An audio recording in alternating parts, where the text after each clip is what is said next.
Oke, Bismillahirrahmanirrahim. Assalamualaikum warahmatullahi wabarakatuh. Selamat sore, sahabat Jemari yang berada di rumah. Kembali lagi, saya Rana Putra Canyago dapat menyapa sahabat Jemari dalam program Bima Sakti, Bincang Malam Seputar Aksi tentang Jemari di live Instagram @jemari_sakato.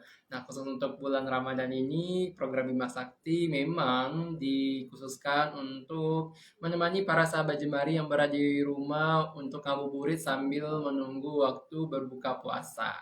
Nah, sahabat, sambil kita menunggu ya para sahabat Jemari untuk bergabung di live Instagram dan juga narasumber kita nanti, saya ingin bertanya dulu nih kepada sahabat Jemari yang berada di rumah, apa kabarnya? Boleh tulis di kolom komentar. Halo, di sini ada Kak Yulia Fitrina. Selamat bergabung. Boleh saya lambaikan tangan dulu ya. Terus ada juga Syafira.R20. Selamat bergabung juga. Nih, bagaimana nih kabar dari sahabat Jemari? Ya, di sini ada juga Kak Khairunisa 55 yang juga bergabung. Terima kasih banyak, Kakak. Kita akan menunggu ya narasumber kita. Nah, sahabat, sambil menunggu boleh dong tolong tulis eh, apa kabarnya di kolom komentar. Maaf ya, agak kurang ini nih, kurang fokus ya karena puasa. Wah, sangat luar biasa sekali. Alhamdulillah baik. Terus juga, halo juga Kak Nisa. Halo juga Kak Khairul Nisa. Selamat datang di program Bima Sakti. Terus ada juga nih, ada Bang Robi Syafwar. Terima kasih banyak Bang telah bergabung. Kak Vira juga ini ya Kak ya, alhamdulillah sehat. Ya kita tetap harus semangat ya Kak Yulia dan Fitrina. Meskipun puasa, kita harus tetap semangat dan jangan sampai kalah nih kita dengan puasa kita. Nah sahabat, sambil menunggu narasumber kita boleh sedikit flashback ya, atau bincang-bincang sedikit, atau membahas nih tentang kemarin, yaitu tentang pengenalan tentang konsep rencana pembangunan dan penganggaran daerah gitu. Nah, bagi sahabat yang masih ingat nih, boleh dong ya, tulis di kolom komentar apa saja sih yang sahabat ingat pembahasan kita pada minggu lalu. Oke, ada yang masih ingat? Oke, tulis di live kolom komentar ya. Oke, dan saya ingatkan juga nantinya kepada para sahabat Jemari, kalau ada yang ingin ditanyakan, boleh dipersiapkan dari sekarang pertanyaannya. Nanti kita akan bahas lebih lanjut bersama narasumber kita. Adapun topik yang akan kita bahas yaitu tentang politik anggaran daerah. Nah, ini sangat menarik nanti sahabat, karena ketika kita berbicara politik akan banyak hal-hal yang akan kita bahas lebih lanjut. Nah, sahabat Jemari, sepertinya sudah bergabung nih narasumber kita. Izinkan saya melambaikan tangan dulu dan izinkan saya untuk ini ya, untuk mengundang narasumber kita.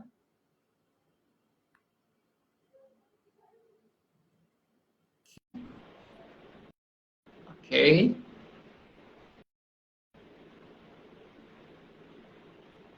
Oh, ternyata masih loading ya sahabat ya. Ya. Oke. Oke, terima kasih Kak Khairunisa. Betul sekali kita kemarin bahas tentang mengenal perencanaan dan penganggaran pemerintah daerah. Luar biasa sekali ya ingatan Kak Nisa ya. Halo Bung Toib atau Bang Toib. Halo Bang Randa. Wah, tampaknya cerah Bang ya. Dari senyumnya, dari Ya, bajunya. Semangat cerah, Bang. cerah Bang Randa. Alhamdulillah semangat Bang Randa. Luar biasa Bang ya. Apakah masih semangat nih detik-detik menuju buka ya, kurang lebih sekitar 1,5 jam lagi. 1,5 jam atau 2 jam Bang ya? 2 jam lagi ya, 2 jam lagi lah. Ya, Ya, sampai ya. buka. Apakah Bang masih semangat nih? Semangat pastinya untuk berbagi bersama teman-teman juga kan. Wah, luar biasa sekali ya Bang Toib ya.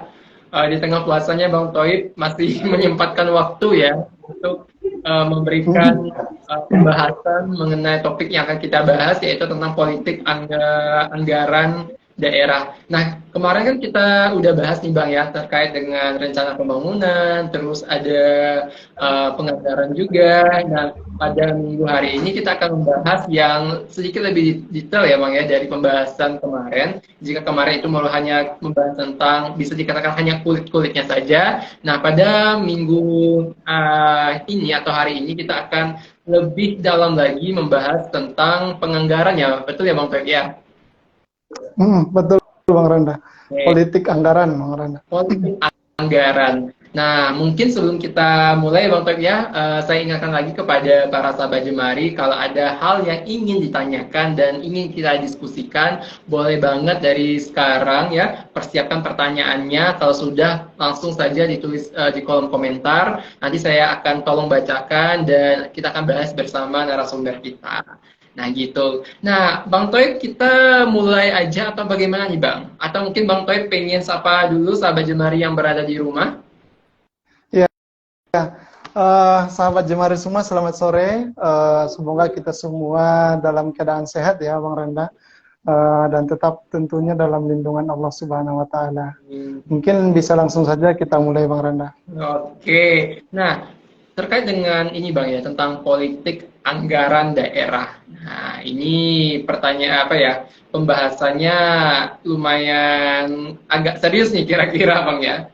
Nah, kira-kira tuh Bang ya, berbicara tentang politik anggaran daerah, sebenarnya secara konsep ya, atau secara harfiah lah gitu, kira-kira apa sih maksudnya gitu Bang? Iya, Bang Randa. Politik anggaran daerah itu memang sebenarnya kan dua hal yang berbeda, Bang Randa, yang dijadikan satu. Yang pertama itu terkait dengan politik, yang kedua terkait dengan anggaran di daerah. Sebagaimana pertemuan sebelumnya, 1 minggu sebelumnya itu kita sudah melakukan perkenalan terkait dengan perencanaan pembangunan dan penganggaran di level pemerintah daerah sendiri gitu. Kalau kita berbicara politik, politik itu kan merupakan secara sederhananya itu kan merupakan sebuah konsep terkait dengan kekuasaan atau yang sangat erat kaitannya dengan kekuasaan atau power gitu Bang Randa ya. Sementara kalau politik anggaran itu sendiri adalah pertarungan sebenarnya kalau kita bahasakan itu pertarungan kekuasaan yang terjadi dalam proses anggaran. Mulai dari proses perencanaan sampai kepada proses pengawasan anggaran itu sendiri. Nah, di dalam itu, di dalam proses pertarungan ataupun di dalam proses pertarungan kekuasaan tersebut, sebenarnya banyak pihak ya Bang Ronda, banyak pihak yang menjadi aktor dalam proses pertarungan politik tersebut. Kalau kita bahasakan pertarungan biar agak menarik sedikit Bang Randa. Sementara karena begini Bang Randa, APBD itu ataupun anggaran itu kan sebenarnya terbatas. Sementara kebutuhan atau masalah yang harus diselesaikan itu hampir tak terbatas gitu Bang Randa. Jadi sebagai seorang pemerintah atau pengelola keuangan daerah itu sendiri, yang tentunya dalam penyusunan anggaran daerah harus bisa melihat ini Bang Randa, mulai dari tadi keterbatasan itu bagaimana bisa menyelesaikan semua permasalahan yang tak terbatas di daerah. Tentunya itu dilihat dari prioritas pembangunan di daerah itu sendiri, terus terkait dengan kebutuhan masyarakat itu sendiri. Nah, disinilah kita lihat nantinya salah satu faktornya itu adalah kepala daerah, seberapa besar pengaruh politik kepala daerah tersebut atau kekuasaan kepala daerah tersebut. Nah, karena kalau kita tahu kan dalam penyusunannya itu adalah penyusunan anggaran itu ada kepala daerah sebagai eksekutif dan ada yang dari legislatif. Nah, disinilah kita lihat nantinya sebenarnya seperti apa sih, apakah mereka ataupun yang menyusun anggaran ini berpihak kepada rakyat atau tidak. Artinya di sini ada kayak kalau kita bahasakan pertarungan Bang Randa ya, pertarungan terkait dengan mulai dari kebutuhan masyarakat atau memang kebutuhan mereka pribadi sendiri gitu Bang Randa.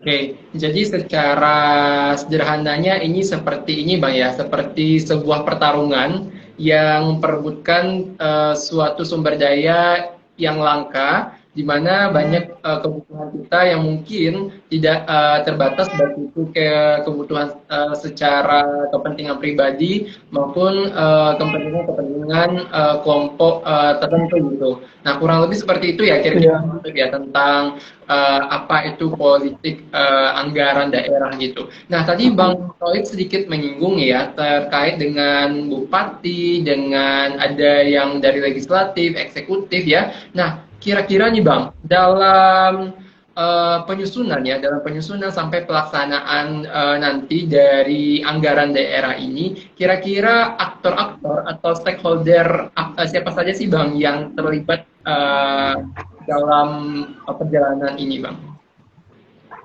Iya, Bang Renda. Kalau prosesnya mungkin ya, proses penyusunan anggaran tersebut sudah kita sampaikan sebelumnya bahwa ada 3 fase, ada ranahnya teknokratik, ada yang partisipatif, dan ada yang ranahnya politik. Nah, teknokratik ini yaitu yang disusun oleh pemerintah daerah itu sendiri bersama dengan tenaga ahli, bisa saja itu dari akademisi gitu Bang Renda ya, atau praktisi yang membidangi hal tersebut. Terus yang kedua, yang partisipatif ini, disitulah kita bisa merangkum semua kebutuhan masyarakat.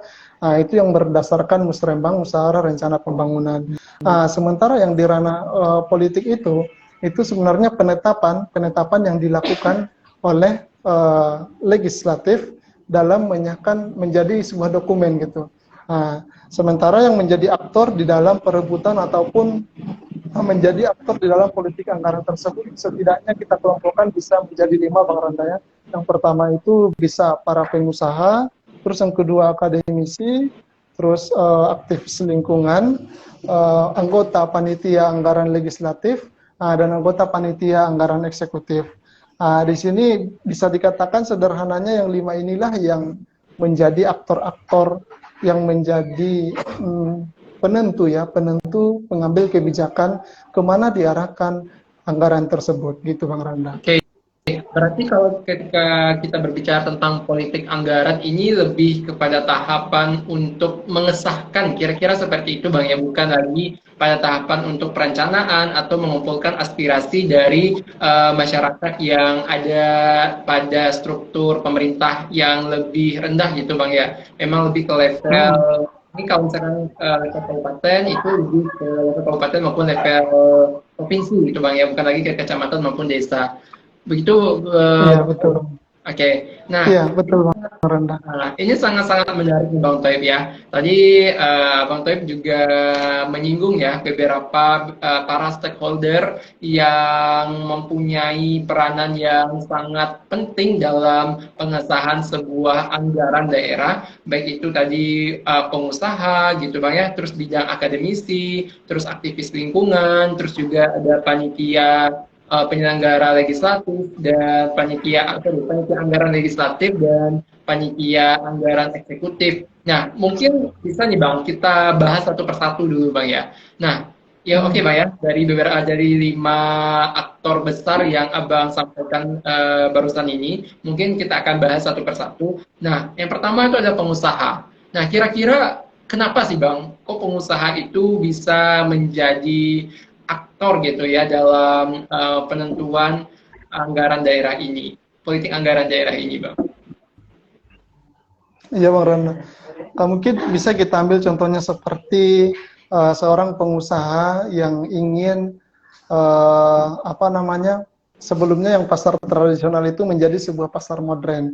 Itu akan menjadi sebuah keuntungan bagi dirinya nantinya. Tapi seperti ini Bang Randa, itu mungkin oke, itu contohnya menjadi keuntungan bagi dirinya ketika pasar itu menjadi pasar modern gitu kan.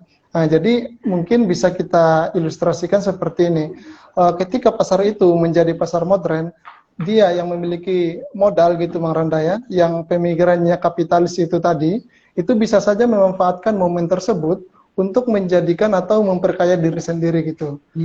Sementara walaupun di sisi lain masyarakat juga mendapatkan pertumbuhan ekonomi gitu ya, tapi tentu perlu kita ukur apakah pertumbuhan ekonomi di masyarakat itu lebih baik atau memang keuntungan pribadi yang didapatkan oleh pengusaha ini yang lebih gitu Bang Randa. Jadi artinya memang dia menjadi salah satu aktor dalam kepentingan pribadinya gitu. Jangan sampai gitu Bang Randa ya.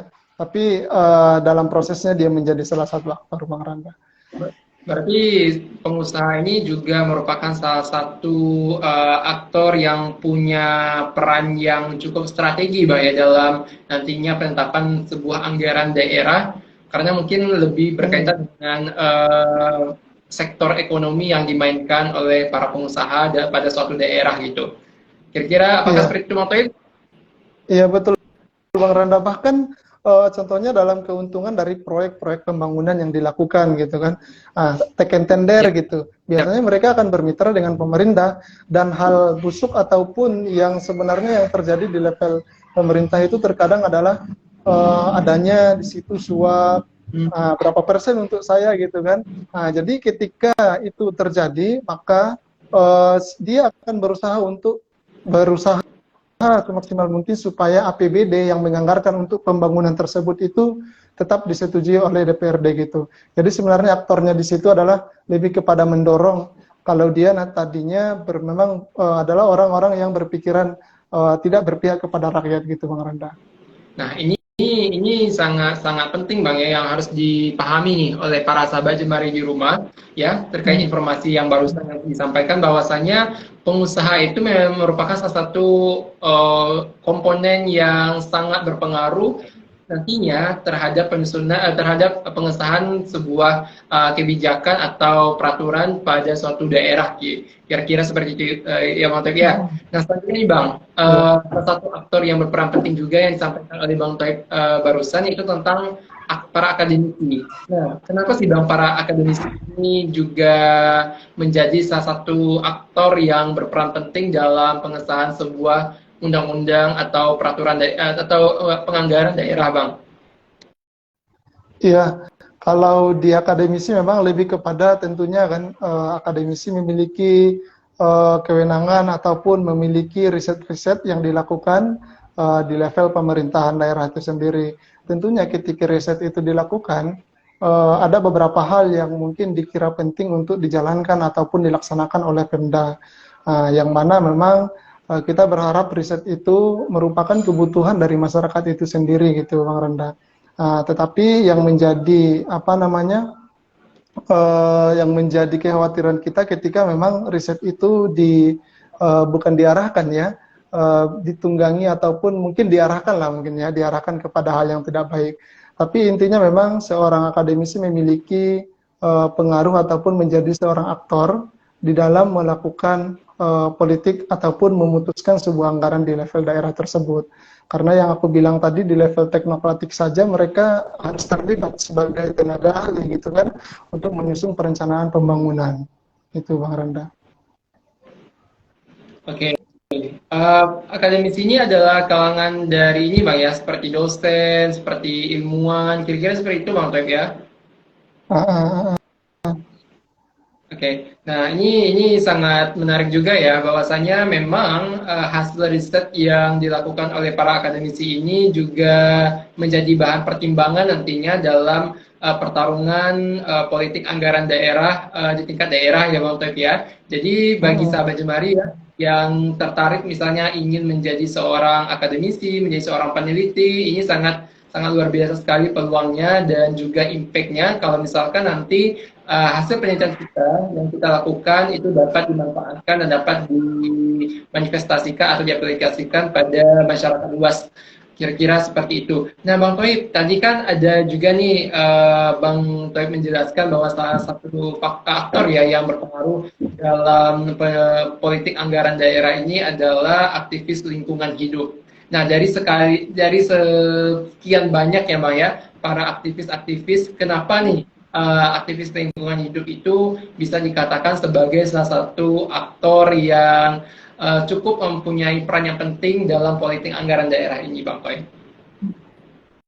Iya Bang Randa, mungkin itu tadi kita ambil contohnya ya, tapi mungkin kalau kita bahasakan umum itu lebih kepada NGO gitu Bang Randa, atau organisasi masyarakat sipil, yang mana memang juga memiliki peran sebagai lembaga untuk pemberdayaan masyarakat gitu ya, dan untuk perbaikan kualitas birokrasi atau pemerintahan. Hmm. Nah, jadi NGO ini memang memiliki peran di mana kepentingannya itu memberikan koreksi ya atas tata kelola anggaran yang tidak benar gitu contohnya, atau tata kelola anggaran yang tidak berkeadilan gitu. Jadi NGO ini berperan di situ nantinya, memberikan input lah ataupun koreksi terhadap proses pelaksanaan anggaran yang dilakukan. Selanjutnya bisa mempengaruhi atau mendesak perbaikan proses anggaran. Contohnya di mana nanti kelihatan ada sesuatu yang salah ya dalam proses perencanaan penganggaran tersebut. Disitulah mungkin NGO ataupun organisasi masyarakat sipil itu bisa berperan ya, bisa berperan dalam rangka perbaikan proses tadi gitu. Atau mungkin mendorong upaya pemberantasan korupsi gitu contohnya Bang Randa ya, untuk anggaran yang baik di level legislatif maupun di eksekutif gitu Bang Randa. Oke, berarti yang aktivis itu tidak hanya berkaitan dengan aktivis lingkungan hidup, Bang ya, tapi para NGO ya, atau non-government organization atau LSM yang bergerak di bidang pemberdayaan ini juga memiliki peran yang penting dalam penyusunan anggaran. Nah, selanjutnya nih Bang, yang salah satu aktor yang mempengaruhi dalam politik anggaran daerah, yaitu ini Bang ya, panitia anggaran legislatif. Nah, kira-kira panitia anggaran legislatif ini secara strukturnya Bang ya, itu terdiri dari siapa saja sih Bang? Ya Bang terdiri dari tentunya dari yang membidangi keuangan dan SKPD yang memiliki hubungannya atau yang menjadi stakeholder, kalau kita bahasakan kan stakeholder di live sebelumnya, yang menjadi stakeholder di dalam proses pembangunan dan pembangunan daerah dan penganggaran tersebut. Tentunya yang memiliki dampak langsung ataupun manfaat langsung terhadap instansinya tersendiri gitu. Kalau di sini kita lebih kepada eksekutifnya itu SKPD yang ada di level pemerintahan daerah Bang Randa. Oke, apakah seluruh SKPD itu juga dilibatkan nantinya Bang kalau dalam pengesahan dalam pengesahan anggaran daerah itu Bang? Kalau itu nanti tergantung kebijakan di level daerahnya. Apakah memang keikutsertaan semua SKPD itu memberikan dampak yang lebih ya, memberikan dampak terhadap penyusunan tersebut. Tapi biasanya memang melibatkan semua SKPD gitu Bang Randa. Oke, berarti nanti disesuaikan lagi Bang ya dengan seberapa jauh peran dari sebuah instansi terhadap anggaran daerah ini ya. Nah, kira-kira nih Bang, ya, untuk panitia anggaran legislatif ini itu perannya apa sih Bang gitu? Dalam ya Bang Randa. ya. Kalau yang legislatifnya itu nanti terdiri dari anggota DPRD Bang Randa ya. Kalau yang tadi yang kita jelaskan adalah dari eksekutif, itu dari pemerintah daerahnya. Kalau perannya masing-masing itu yang dari legislasi mungkin dari eksekutif dulu ya, yang merupakan pengaju dari dokumen anggaran tersebut. Kalau dari eksekutif itu sendiri berperan sebagai menyusun rancangan RKPD-nya, rencana kerja pemerintahan daerah. Itu nanti menentukan platform anggaran, menentukan skala prioritas pembangunan tahunan gitu, menyusun RAPBD, meningkatkan kualitas pelayanan gitu Bang Randa. Sementara terkadang ada beberapa kepentingan yang mereka miliki. Yang pertama itu mempertahankan posisi dan jabatan, terus menjalankan tugas-tugas teknokratik sebagai birokrat gitu Bang Randa. Juga meningkatkan karir kerjanya mereka. Sementara perilaku yang terjadi itu terkadang itu cenderung mendominasi pembahasan program dan atau cenderung menunjukkan profesionalitas untuk menengahi legislatif dan masyarakat gitu Bang Randa. Jadi itu peran si eksekutif nantinya. Oke. Apakah ada nih Bang suatu waktu ya atau suatu masa gitu kan dalam pengesahan anggaran daerah ini dari kelima aktor ini terjadi sebuah ketidaksepakatan.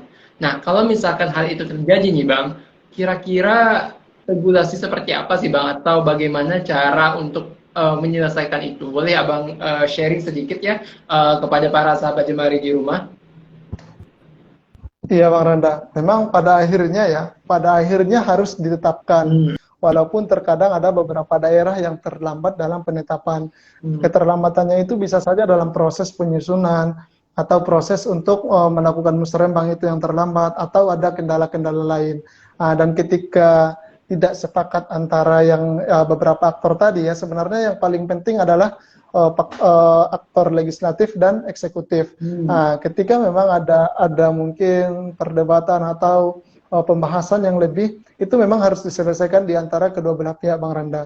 Yang mana legislatif nanti akan ditetapkan oleh legislatif. Jadi lebih kepada apa, Bang Randa ya?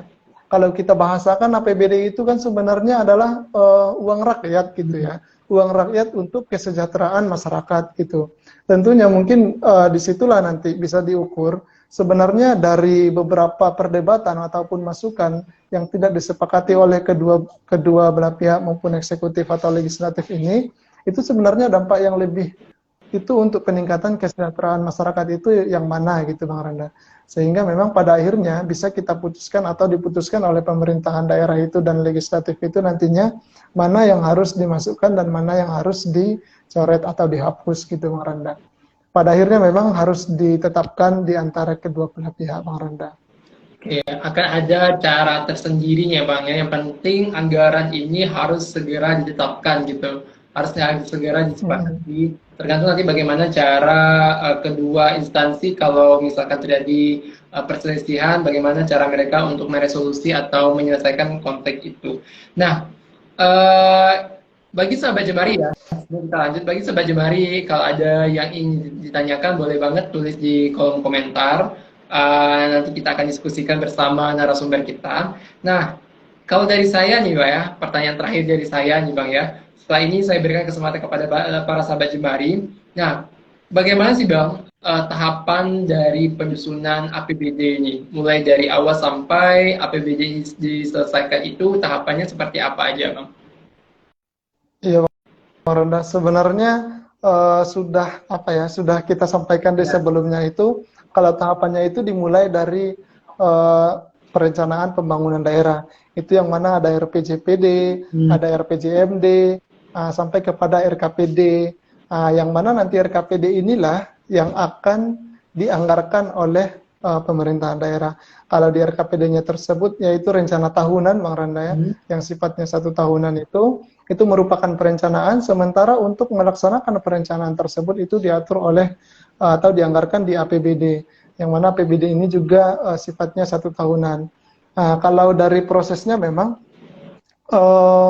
dilakukan apa ya, musrembang terlebih dahulu ya, dilakukan musrembang terlebih dahulu. Sebenarnya di dalam musrembang inilah yang kita harapkan partisipatif dari atau partisipasi dari masyarakat itu bisa muncul. Mulai dari gagasan-gagasan atau pemikiran-pemikiran atau kebutuhan masyarakat itu sendiri. Nantilah di politik anggarannya itu bisa kita lihat apakah memang yang menjadi kebutuhan masyarakat tadi atau masukan masyarakat itu diakomodir di dalam APBD. Makanya memang legislatif itu ya sebagai perwakilan suara rakyat ya Bang Randa, itu memang harus bisa melihat bahwa memang itu kebutuhan rakyatnya dan memang itu harus ditetapkan gitu Bang Randa. Disitulah prosesnya. Atau dalam penyusunan RKPD selanjutnya itu nanti ada keputusan tentang PPAS. Titik kritisnya itu sebelum penetapan PPAS ini Bang Randa. Di situ nanti akan terjadi apa ya? Kalau kita bahasakan tadi ya pertarungan ya di antara beberapa aktor ini dengan berbagai kepentingan. Tapi tentu saja memang harus kepentingan demi kesejahteraan masyarakat itu sendiri. Sampai pada nanti setelah selesai RKPD-nya, terus diajukan oleh eksekutif kepada legislatif atau DPRD dan ditetapkan menjadi sebuah dokumen. Dokumen APBD yang sifatnya tahunan gitu, Bang Randa.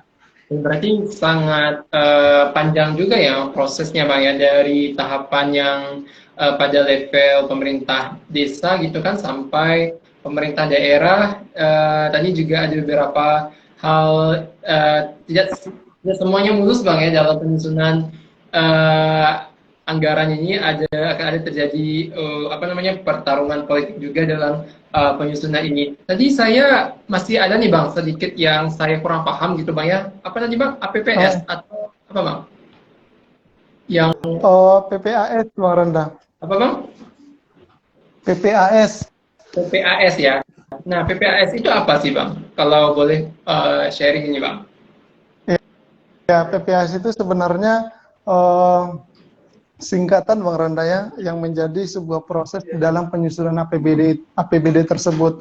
Mulai dari nanti yang dari level SKPD ini diajukan kepada TAPD, TAPD, tim penyusun anggaran.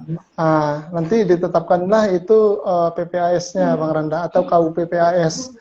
Kalau secara selengkapnya itu KU PPAS Bang Randa. Itu merupakan bagian dari proses penetapan APBD-nya. Oke. Nah, kenapa pada tahapan ini terjadi pertarungan politik nih bang? Kenapa tidak pada level penetapan dari eksekutif ke legislatif nih bang? Kenapa harus pada level ini gitu? Sebenarnya sebenarnya di situ juga termasuk Bang Randa di level eksekutif dan legislatif tadi. Cuman yang lebih kritis atau yang sebenarnya kita atau masyarakat atau nanti akademisi atau NGO bisa memiliki bukan wewenang lah ya, bisa menyuarakan apa yang mereka butuhkan di level ini di saat diskusi kesepakatan KUA PPAS tersebut sebelum ditetapkan gitu. Karena kalau setelah ditetapkan itu antara si legislatif dengan si eksekutif lagi nanti. Jadi kita tidak memiliki ruang lagi untuk mengikuti proses tersebut gitu.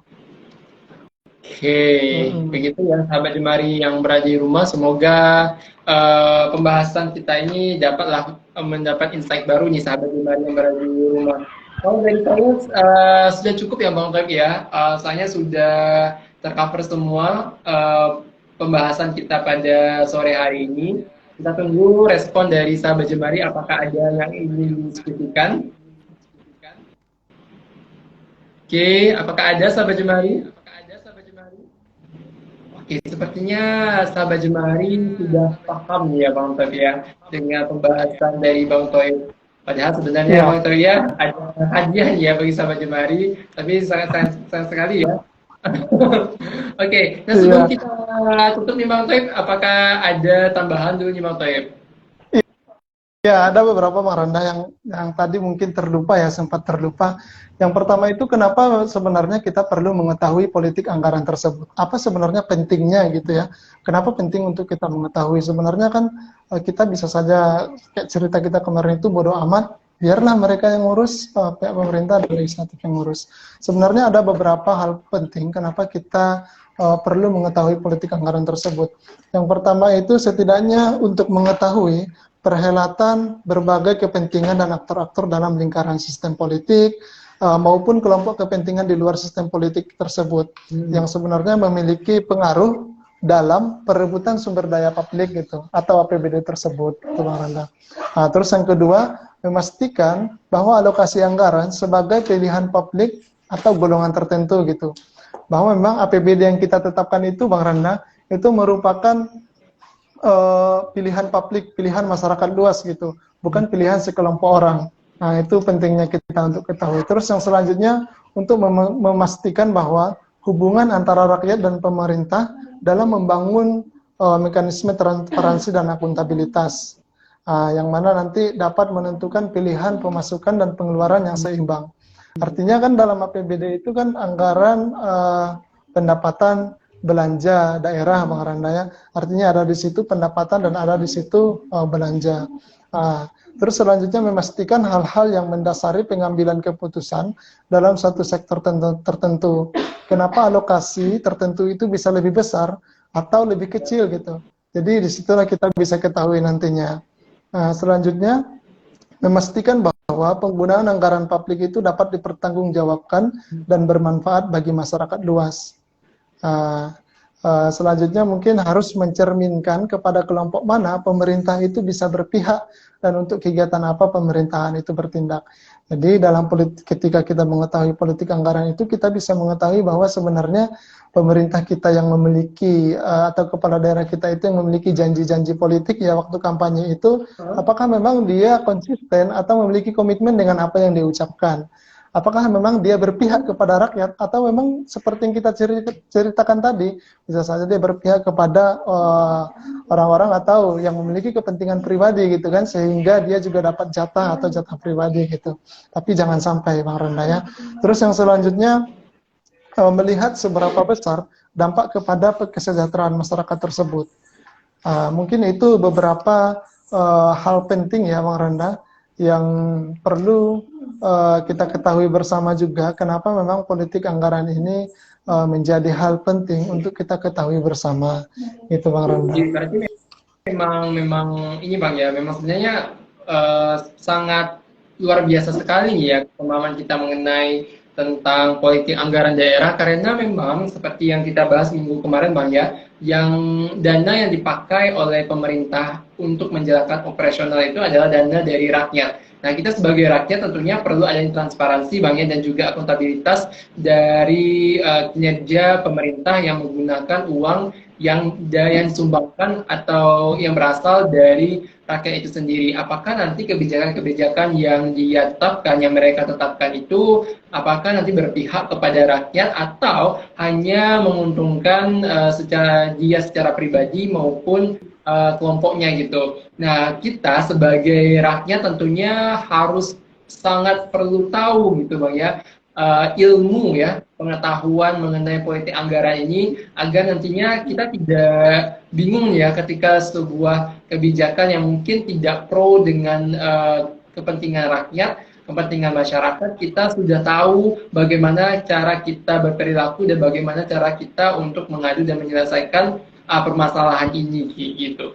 Nah, terakhir Bang, sebelum kita tutup nih Bang, apakah ada closing statement dari Bang Toyib? Sebenarnya Bang Randa masih ada yang mau disampaikan, apakah memungkinkan boleh, Bang Randa? Boleh. Iya. Iya.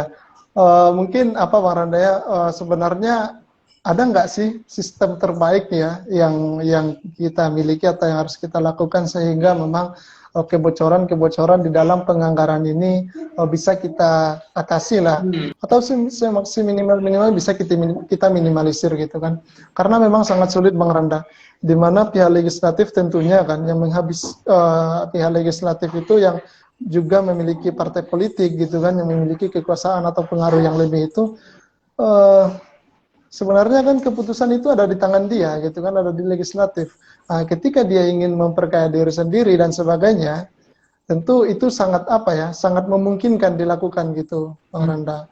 Makanya mungkin ada beberapa sistem terbaik itu mungkin bisa nanti kita diskusikan atau bisa kita kita lakukan melalui tulisan-tulisan atau riset-riset mini nantinya kita lakukan, dilakukan oleh Jemari atau mungkin yang fokus kepada penganggaran atau perencanaan, pembangunan dan penganggaran yang berkeadilan. Di sini kalau sejarah yang kita lihat itu ya menunjukkan bahwa aktor-aktor pembela wong cilik ataupun masyarakat kecil dengan mudah berubah orientasi ketika berkuasa gitu. Artinya memang perlu menyempurnakan sistem demokrasi anggaran agar bisa memberikan ruang publik untuk melakukan kontrol gitu. Artinya di dalam proses demokrasi anggaran itu tersebut adanya ruang bagi publik itu atau masyarakat itu untuk melakukan kontrol terhadap proses penganggaran tersebut. Terus yang kedua, sistem demokrasi prosedural atau melalui pemilu terbukti, ini terbukti Bang Randa, ada beberapa riset ya, dibajak para elit partai atau di tingkat pusat maupun daerah. Artinya ada beberapa partai-partai politik bahkan cenderung menjadi makin feodalistik. Artinya feodal itu kan lebih kepada memuji, menyanjung gitu Bang Randa ya, kepala daerah, sehingga memang ada persekongkolan, memang takutnya ada persekongkolan antara kepala daerah dengan partai-partai atau elit-elit politik, yang mana sebenarnya mereka hanya memikirkan diri mereka sendiri gitu ya. Itu memang tidak semuanya ya, kita tidak berbicara semua partai politik, tapi ada sebagian yang seperti itu. Mungkin gitu Bang Randa ya.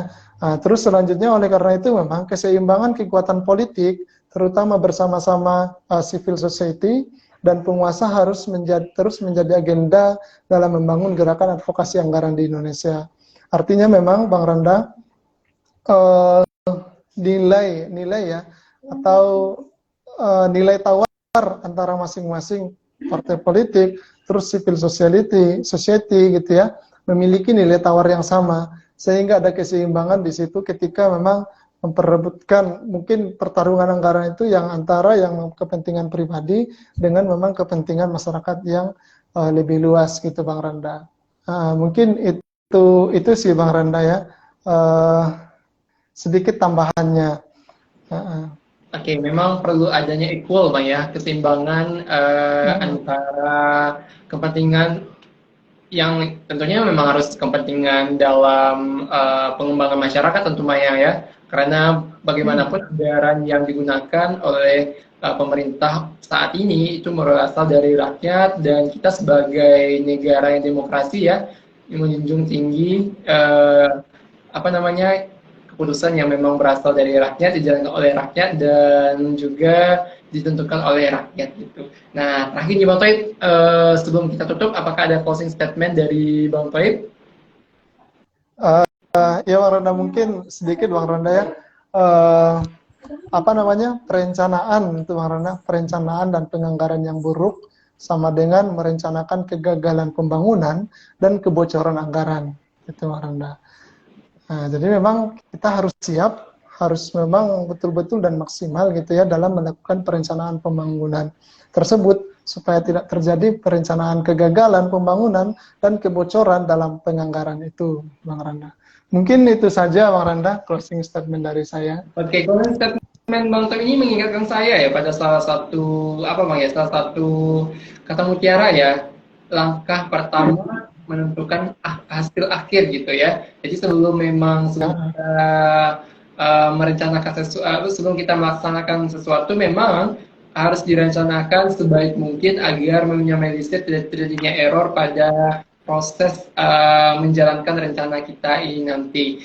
Nah, Bang Toib, boleh sedikit ya promosi Bang Toib ya kepada sahabat Jemari yang berada di rumah, bahwasanya seperti minggu kemarin ya, Jemari itu akan melaksanakan dan membuka ya kelas anggaran. Nah, boleh sedikit promosi nih Bang sebelum kita tutup.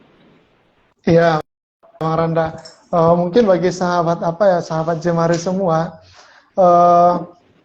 Jemari Sakato yang memiliki kompetensi di dalam proses advokasi anggaran yang berkeadilan, terus di dalam proses advokasi anggaran untuk peningkatan pelayanan publik, itu mungkin habis lebaran akan membuka kelas perencanaan dan penganggaran. Nah, yang mana kelas perencanaan penganggaran ini nantinya akan membahas ataupun membahas tuntas ya, mengulik mulai dari dasar sampai kepada tahap analisis dari anggaran tersebut. Nah, tentunya nanti tidak hanya dari kawan-kawan kita yang di Jemari saja, nanti pematerinya itu dari akademisi, praktisi, bahkan nanti dari Pemda juga Bang Randa, atau pemerintahan daerah yang memang sudah pakar di dalam ataupun di bidang tersebut gitu. Kita pikir tidak akan rugi lah, Bang Randa ya, tidak akan rugi. Dan tentunya itu menjadi salah satu bentuk partisipasi kita sebagai masyarakat, yaitu berkontribusi ke dalam mengawal perencanaan pembangunan dan penganggaran di level pemerintahan. Nah, mungkin itu Bang Randa. Oke, terima kasih atas info yang sangat luar biasa ya. Jadi para sahabat Jemari yang berada di rumah, jika ada yang tertarik ya untuk mengenal lebih jauh tentang penganggaran, karena ini sangat berguna sekali karena kita juga merupakan salah satu aktor yang terlibat dalam penyusunan anggaran daerah itu. Jadi sangat disarankan sekali ya bagi sahabat Jemari untuk mengikuti kelas anggaran yang insya Allah akan dibuka oleh Jemari Sakato setelah Lebaran ini. Nah, terima kasih banyak Bang Toib yang telah meluangkan waktunya, yang telah membagikan sedikit ilmunya ya kepada kita, ilmu yang sangat luar biasa sekali dan semoga menjadi insight baru, pembelajaran baru dan pemahaman baru baik saya pribadi ya maupun para sahabat Jemari di rumah. Dan tidak lupa juga saya ucapkan terima kasih banyak kepada sahabat Jemari yang berada di rumah yang telah meluangkan waktunya untuk menyaksikan program Bima Sakti sore hari ini. Dan minggu depan kita akan bertemu lagi pada jam yang sama Entah bersama orang yang sama atau orang yang berbeda, nanti tunggu saja kabar terbaru di Instagram Jemari Sakato maupun Facebook Jemari Sakato. Oleh sebab itu, sahabat Jemari ya, agar tidak ketinggalan informasi, harus terus pantau seluruh media sosial Jemari Sakato. Terlebihnya lagi ya Bang Toib ya, sekarang Jemari Sakato itu juga fokus pada podcast ya, podcast Jemari atau Jemari Podcast yang membahas mengenai isu-isu yang sangat luar biasa dan secara lebih mendalam lagi gitu. Nah, sekali lagi terima kasih banyak kepada Bang Toib yang telah meluangkan waktunya. Ini terima kasih banyak. Iya, terima kasih Bang Rona. Oke, selamat menunggu waktu berbuka. Saya Rani Putra Canyago, pamit undur diri. Tetap semangat. Wassalamualaikum warahmatullahi wabarakatuh dan sampai jumpa. Bye-bye. Sampai jumpa.